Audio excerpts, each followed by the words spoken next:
This short video is on the uses and form of the first conditional. The first conditional is used for real and possible future situations and their likely results. Here's a quick overview of common uses.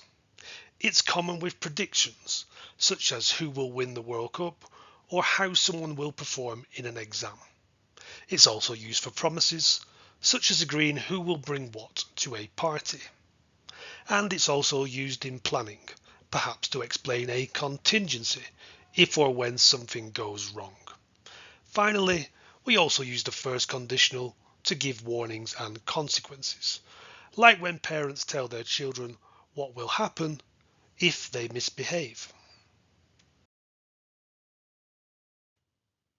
The first conditional uses the present simple in the if clause and the future simple in the main clause to show the probable future outcome. Here are some simple example sentences. If you study, you will pass the exam easily. If it rains, we'll go inside. If it snows, they will cancel the game. If you bring the wine, I'll order the food.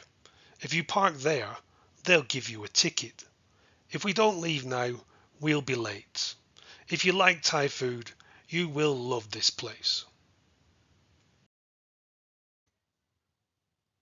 Look at the below examples and identify which doesn't use the first conditional. Leave your answer in the comments A, B or C. If I were you, I would bring cash. If Ronaldo doesn't play, Portugal will lose. If you study hard, you will pass the exam.